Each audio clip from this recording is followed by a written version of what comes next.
اعوذ باللہ من الشیطان الرجیم بسم اللہ الرحمن الرحیم السلام علیکم ورحمۃ اللہ وبرکاتہ۔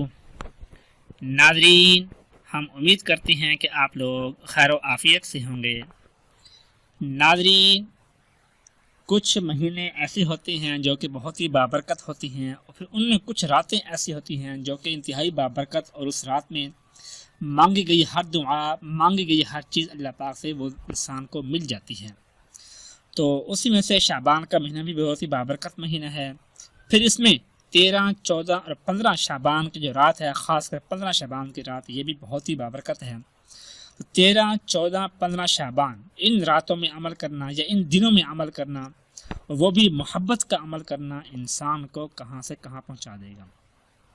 کہ وہ لوگ جن کو محبت میں کامیابی نہیں مل رہی، ناکامی کا سامنا کرنا پڑ رہا ہے، محبوب نے ان کو چھوڑ دیا ہے، محبوب ان سے رابطہ ختم کر دیا ہے،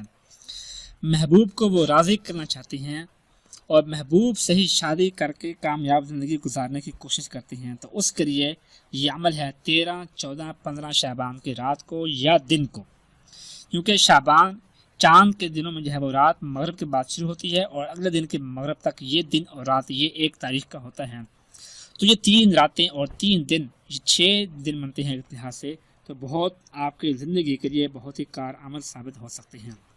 کہ جن کا محبت میں ناکامی کا سامنا ہے، وہ لوگ یہ عمل کر لیں، انشاءاللہ ان کو اس عمل کے بعد کامیابی ضرور مل جائے گی۔ لیکن شرط یہ ہے کہ آپ کا مقصد بالکل جائز ہو، آپ کی نیت بالکل صاف ہو، اور آپ کا جو ارادہ ہے وہ بالکل پاک ہو، تو انشاءاللہ کامیابی آپ کو ضرور ملے گی۔ وہ عمل یہ ہے،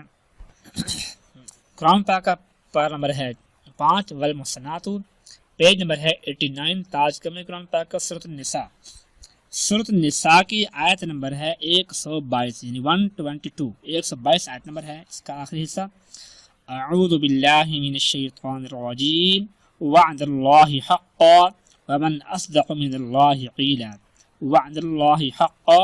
ومن اصدق من اللہ قیلا۔ یہ آیت آپ نے پڑھنی ہے، کہ جس کا مطلب ہے کہ اللہ کا وعدہ سچا اور پکا ہے، کہ جو انسان اللہ کی اس بات کی تصدیق کرتے ہیں، کہ یہ بہت کم لوگ ہوتے ہیں جو اللہ کی اس بات کی، اللہ کے وعدے کی تصدیق کرتے ہیں، سچا کر دکھاتے ہیں، بہت کم لوگ ایسا کرتے ہیں۔ تو یہ آپ نے وعدے کو یاد کرتے ہوئے آپ نے اس آیت کو پڑھنا ہے۔ وعدہ کیا مطلب؟ کہ آپ کے محبوب نے جو آپ سے وعدہ کر رکھا تھا، جو بھی آپ سے وعدے کیے تھے، جس طرح کی بھی آپ سے باتیں کی تھیں، اور آپ سے کہ شادی کرنے کے، محبت پوری نبھانے کے وعدے کیے تھے، ان وعدوں کا تصور کرتے ہوئے آپ نے اس آیت کو اول آخر 11 مرتبہ درود پاک، اور درمیان میں 21 مرتبہ اس آیت کو پڑھنا ہے۔ کہ لیکن کوشش کریں کہ وظیفہ شروع کرنے کے بعد اور ختم ہونے تک جتنا بھی ٹائم آپ کا لگے، 5 منٹ لگیں، 10 منٹ لگیں، 15 منٹ لگیں،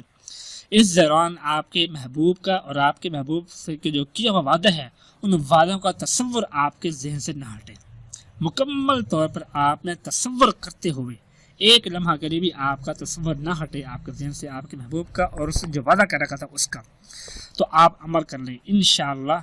کہ آپ کے اس تصور کرنے کی وجہ سے آپ کا محبوب آپ کی طرف کھینچا ہوا چلا آئے گا۔ تو 13 شعبان، 15 اور 14 اور 15، یہ 3 کہ شعبان ہیں، راتیں ہیں یا دن ہیں، کسی بھی وقت، رات کو کر لیں، دن کو کر لیں، جب آپ کا دل کرے۔ لیکن ایک شرط ہے کہ جب 13 کی رات کو یا دن کو جس ٹائم آپ عمل کریں گے، پھر 14 اور 15 کو بھی اسی ٹائم ہی آپ نے یہ عمل کرنا ہے، یہ شرط ہے۔ تو جیسے ہی آپ کا یہ عمل ہوگا، عمل آپ کا پورا نہیں ہوگا، اس سے پہلے آپ کا جو محبوب ہے وہ آپ سے رابطہ کرے گا، اور آپ کو دیا ہوا آپ کا جو وعدہ ہے، جو چیز اس نے آپ کو دلانے کی وعدہ کیا تھا، وہ آپ کے سامنے لا کر پیش کر دے گا۔ یعنی کوئی رنگ ہے، جو بھی چیز ہے وہ آپ کے سامنے، یعنی ایک وعدہ آپ کا پورا کر دے گا انشاءاللہ۔ اگر آپ کا مائنڈ صحیح رہا تو، اور آپ کا تصور صحیح رہا تو، اس میں آپ کا دل سچا ہے، تو اس وقت آپ کو کامیابی ضرور ملے گی، اس میں ناکامی آپ کو نہیں ہوگی۔ اگر آپ کا مقصد ٹائم پاس کرنا ہے، اگر آپ کا مقصد اس سے کچھ چیز حاصل کرنی ہے، تو پھر اس میں آپ کو نقصان بھی ہو سکتا ہے، اور پھر اس کا فائدہ بھی آپ کو نہیں ہوگا۔ تو اس طریقے سے آپ نے 13، 14، 15 شعبان دن کو یا رات کو جس ٹائم کرنا ہے، ٹائم خود کا خاص کر لیں، لیکن پھر اس سے ٹائم کرنا ہوگا، مطلب دن یا رات جب بھی آپ کو دل چاہے آپ یہ عمل کر سکتے ہیں۔ انشاءاللہ آپ کو آپ کی محبت میں کامیابی ضرور مل جائے گی۔ دعا ہے کہ اللہ پاک ہم سب کو جائز محبت کرنے کی توفیق نصیب فرمائے، آمین ثم آمین۔ اپنا خیال رکھیے گا، اللہ حافظ۔